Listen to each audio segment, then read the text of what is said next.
Hey guys, it's Dave from the Centurion's Review. I got something a little bit different here. This is a top 10 list about the top 10 mistakes game manufacturers make when running demos. I've been to game conventions since I was about 5 years old. My dad used to take me, and I've played tons of demos. I couldn't tell you how many. And over the years, I've discovered some great games through them, and I've been turned off by others.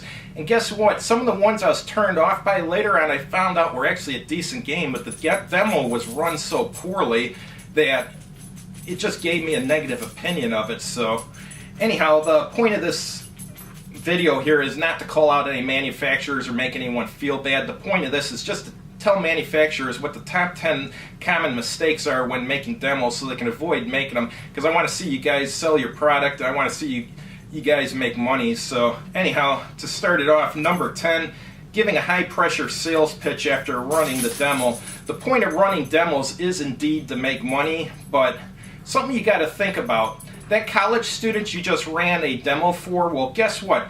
He may have just spent hundreds of dollars on 3 days of hotel to go to the convention, $35 for admission, plus he's got to buy expensive convention food every day. He may love your game, but giving him a high-pressured sales pitch isn't going to work if he doesn't have any money, so all you're going to do is irritate him. Best thing you can do is just to give everyone who does your demo a coupon, which gives them a small discount they can use either at your booth where they can buy it right then and there, or where they can get a small discount at your website. So either way will work good. Another common mistake, and this one's real common, is not letting the customer play the game. No one wants to watch you play a couple of turns, throw dice, and explain the game. What the customers want is they want to play the game, they want to make decisions, they want to roll the dice, they want to have fun, they want to see if this is a fun game and if it's something they want to buy. I was recently at Adepticon, and there was a miniature game manufacturer was running a demo of a fantasy game that looked really interesting.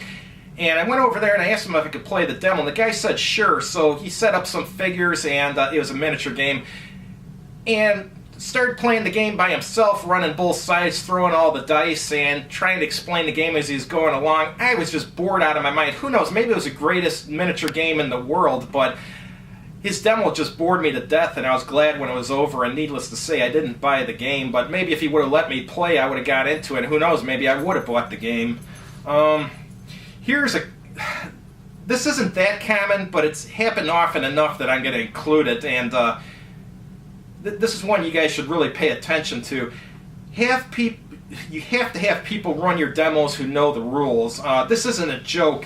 I was recently in a demo for a miniatures game at a convention, and there's several of us playing it, and there's two guys running the demo, and they're arguing about the rules and pulling out the rule book and saying, no, this means this, and the other guy's saying, no, it doesn't mean that, it means this. So after this whole long thing, they finally agree to what the rule means, and I don't even know if they agreed to it, more like they stopped arguing about it, and the game continued. So after the demo was over, me and the other players were talking about it, and I was like, it sounds like the rule book, you must be really terrible if the employees can't even agree on what the rules mean. So, I mean, it just cast their miniatures game into a total negative light, which is a shame because the demo actually was fun, minus the times when the employees were arguing about the rules.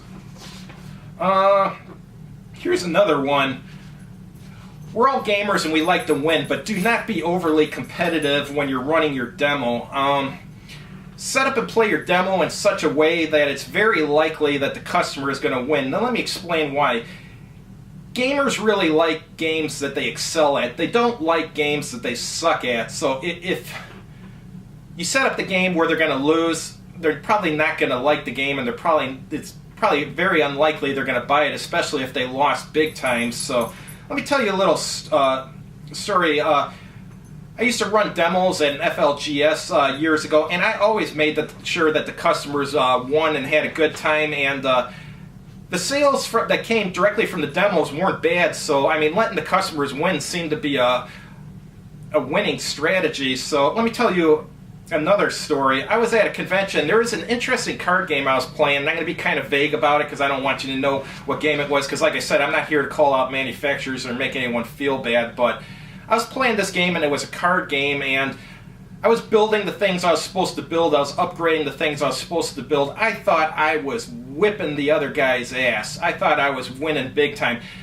The guy who was the author of the game, all he did the whole game was draw cards and discard cards. I didn't really understand why he was doing that. Well, when we went to count up the victory points and I thought I was going to win, well, I lost big time because what he was doing is he just kept drawing cards until he got the cards that gave victory points. So not only did he win the game, which I guess was good for him, but like I said, you don't want your customer to feel bad that they lost the game, but it told me that his game was broken, because if the best strategy for a game is just to continually draw cards until you get the good ones, that's not a good game, that's a bad game. So what I originally thought was an interesting game when I thought I was winning turned out to be a horrible game when I found out it was broken. So that's something to think about. Let's see here, number 6. Here's one that recently happened too. Telling the customer your game is just like another game. This is an actual quote I heard during a demo. My game is just like Blood Bowl, but it uses War Machine rules. I thought to myself, I own Blood Bowl, I own War Machine. What the hell do I need to play this game for if it's just like those two? So, I mean, I played the game, and the whole time it turned out it wasn't a very good game at all. But as soon as he told me what two games it was like, it just seemed like doing the demo was pointless, since it was just like games that I already had. People want a game that it isn't like the games they already have, and it's going to fill a niche that hasn't already been filled in their collection. So never tell the customer that your game is like some other game that they already have. Alright, here's another common one. Setting up a boring scenario. This constantly happens with miniature demos. What usually happens is they set up 4 minis on one side. They set up 4 minis on the other side. They're 6 inches apart.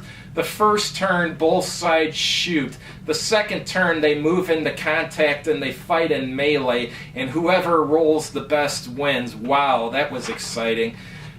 That's not going to sell your game. Let me tell you about one of the best, if not the best, miniature game demo I ever saw.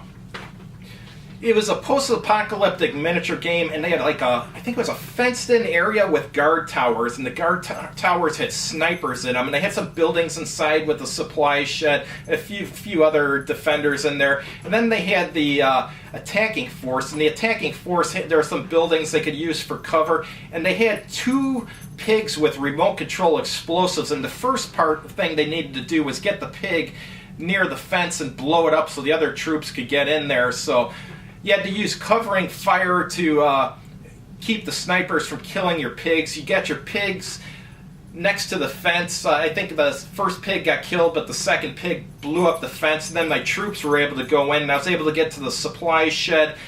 I was able to kill some more guys. I loaded supplies onto, I don't know if they're camels or horses, I can't remember what it was, and I was able to successfully get the supplies out of there. That was a fun scenario. That's how you run a demo. That's how you get people to buy your game. Alright, let's see the next one. I can't believe I have to discuss this, but discussing politics during a video. Everyone's entitled to their politics, and go ahead and believe whatever you want, and go ahead and go on your personal Facebook page and talk about your politics and tell everyone else how wrong they are. Go ahead, go do it. But do not mix politics with work, and do not mix politics with business. 45% to 55% of the people, no matter what you believe, probably aren't going to agree with you. So discussing politics during a game demo is just going to alienate 45 to 55% of the people you're trying to sell the game to. Do not ever discuss politics at work. Do not ever discuss politics during a demo. Do not discuss politics when you're trying to do business, period. Avoid the subject completely. That's the best thing you can do. All right, here's one. Do not discuss your pretend military experience. If I had $1 for every former Navy SEAL, former Green Beret, former F-15 pilot who now owns the gaming business, I would be a millionaire. So, and these people, what I'm talking about are people who claim to be these things and really are not. If you're going to make up a lie about your military experience, well, first of all, if you were in the military and you were, you know, whatever you were, I'm proud of you and stuff, but this is for the people who are lying and never even were in the military, and or they were in the military and they're trying to be something that they weren't. At least get your facts straight so you don't make a fool of yourself. When I was about 14 years old, I was playing a air combat game some guy was trying to pimp, and the demo game was actually really good. And during the game, he kept talking about how he was an F-15 pilot in Vietnam, and he did this, he did that. Well, when I was 14 years old, I had read a hell of a lot of military history. My dad had been in the Air Force. I knew a ton about airplanes, and I knew that the F-15 prototype didn't fly until 1972. I knew that the F-15, the first order was not delivered to the United States Air Force until 1976, which is after the United States had left Vietnam. So if you're going to lie and say something you're not, at least get the facts straight so you're not proven a fool during your own demo game. Here's one. This isn't just for demo games. This is for life. The most powerful word in the entire universe is a person's name. Whenever you meet someone, tell them your name and learn their name and start using it. It's much easier to sell someone something if you're on a first name basis with them. The best sales reps in the entire world always constantly use their customer's name when communicating with them. Something to think about. All right, and number one, another mistake is not doing a demo at all. Let me explain what this means because it probably doesn't really make sense. There's one of these Kickstarter companies at a convention, and I was reading the convention brochure, and they had a blurb about some science fiction game they were coming out with. It sounded really interesting. It sounded like something I had never seen before. So I immediately hunted down the booth, and I went over there and I asked them if I could play a demo, and they said, sure, no problem. So what they did is they just explained the rules and told me the general concept behind the game and what sets it apart from other games. That's not a demo, that's a sales pitch. If you're going to advertise you have demos, at least put on an actual demo. So anyhow, this is 10 things for manufacturers to think about. If you like the video, go ahead and click like on the video and subscribe to my channel. Thanks for watching.